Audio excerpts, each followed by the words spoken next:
Welcome to Piyali's nest.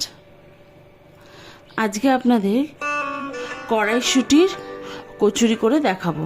প্রথমে কড়াইশুঁটিটা আদা আর কাঁচা লঙ্কা দিয়ে ভালো করে বেটে নেবেন। তারপর অল্প করে সর্ষের তেল দিয়ে আর গোটা জিরে ফোড়ন দিয়ে ওই পেস্টটা ভালো করে নেড়ে চেড়ে নেবেন।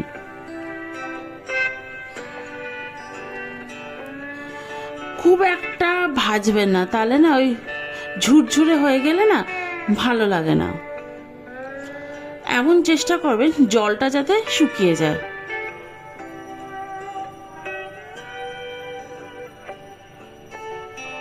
এবার অনেকটাই শুকিয়ে গেছে জলটা। তারপরে স্বাদ মতো নুন, চিনি দিয়ে ভালো করে নেড়ে চেড়ে নেব।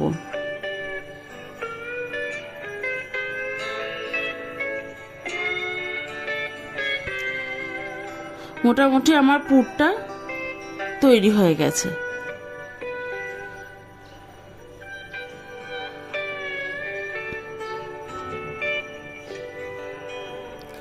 এবার একটা ওই প্লেন কড়াইশুঁটি পুর রাখলাম, আরেকটাতে গোটা জিরে, গোটা শুকনো লঙ্কা শুকনো বাটিতে ভালো করে নেড়ে চেড়ে গুঁড়ো করে একটাতে মিশিয়ে দিলাম। দু রকমই করবেন, ভালো লাগে।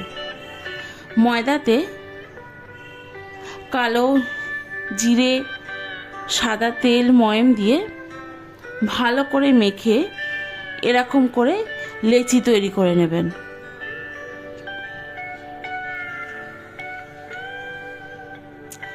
তারপরে পুরগুলো ভালো করে দিয়ে মুখটা বন্ধ করে দেবেন, যাতে বেলতে গিয়েও না ফেটে যায়, ভাজতে গিয়েও না ফেটে যায়।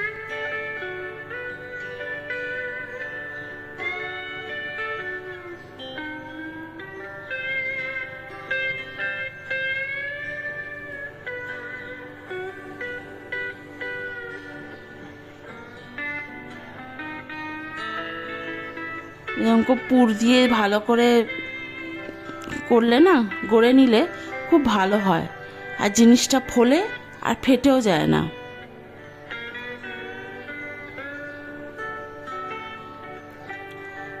এবার বেলে নিয়ে ভাজতে শুরু করলাম। তেলটা আগে থেকে গরম করে নিয়েছিলাম, সাদা তেল।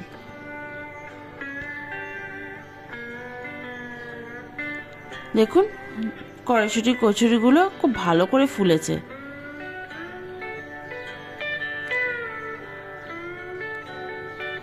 আর শীতকালের কড়াইশুঁটি এমনি একটা ভালো নিজস্ব একটা টেস্ট আছে।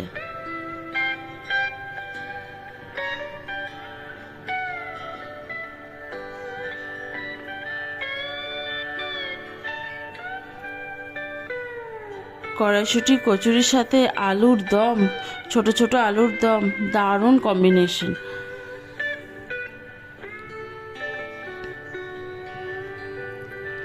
আমি আবার কড়াইশুঁটি কচুরি বেগুন ভাজা দিয়েও খুব ভালোবাসি খেতে। ওটা আমার পার্সোনাল চয়েস, আমার খুব ভালো লাগে খেতে।